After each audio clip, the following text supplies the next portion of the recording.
नागिन राजकुमारी। बहुत समय पहले की बात है। हिमालय की वादियों के बीच एक छोटे से राज्य में एक राजा अपनी प्रजा के साथ सुख शांति से जीवन व्यतीत कर रहा था।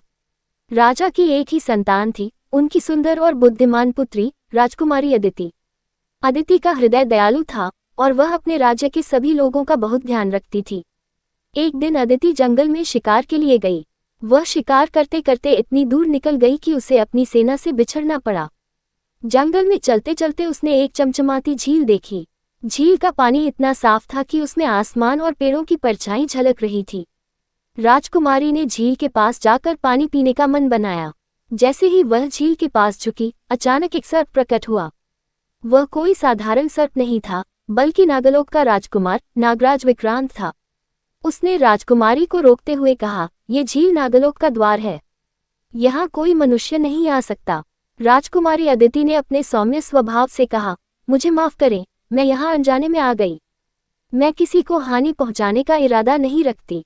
नागराज विक्रांत ने अदिति की विनम्रता और सुंदरता से प्रभावित होकर उसे जाने की अनुमति दी, लेकिन उसकी आंखों में कुछ अनोखी चमक थी। अगले कुछ दिनों में अदिति बार बार उस झील के पास जाने लगी। हर बार नागराज विक्रांत उससे मिलता और उनकी बातें होने लगीं। धीरे धीरे दोनों के बीच गहरी मित्रता हो गई। एक रहस्य का खुलासा। एक दिन नागराज विक्रांत ने अदिति को अपने नागलोक की सैर कराने का प्रस्ताव दिया। अदिति ने सहर्ष स्वीकार कर लिया।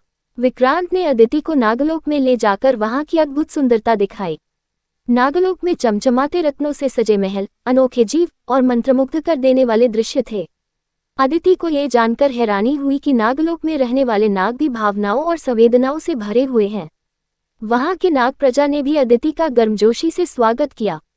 नागराज का प्रस्ताव। कुछ दिनों बाद नागराज विक्रांत ने अदिति के सामने विवाह का प्रस्ताव रखा। उसने कहा, "मैं तुमसे सच्चा प्रेम करता हूँ और चाहता हूँ कि तुम नागलोक की रानी बनो।"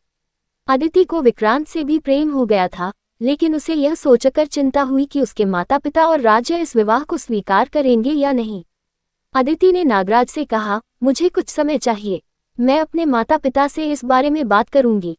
संकट और समाधान। जब अदिति अपने राज्य लौटी और अपने माता पिता को नागराज विक्रांत के बारे में बताया, तो राजा और रानी बहुत चिंतित हो गए।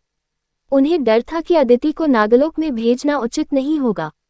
उसी समय राज्य पर एक दुश्मन राजा ने हमला कर दिया। अदिति ने विक्रांत से सहायता मांगी। नागराज ने अपनी नागसेना के साथ युद्ध में सहायता की और दुश्मन को हरा दिया। ये देखकर राजा को समझ में आ गया कि विक्रांत न केवल अदिति से प्रेम करता है, बल्कि राज्य का सच्चा रक्षक भी बन सकता है। सुखद अंत। राजा ने नागराज विक्रांत और अदिति के विवाह के लिए सहमति दे दी। नागलोक और मानवलोक के बीच एक नया संबंध स्थापित हुआ। राजकुमारी अदिति नागलोक की रानी बनी और अपने प्रेम और दयालुता से नागलोक और मानवलोक दोनों की प्रजा का दिल जीत लिया। इस तरह नागिन राजकुमारी की यह कथा प्रेम, साहस और आपसी विश्वास का उदाहरण बन गई।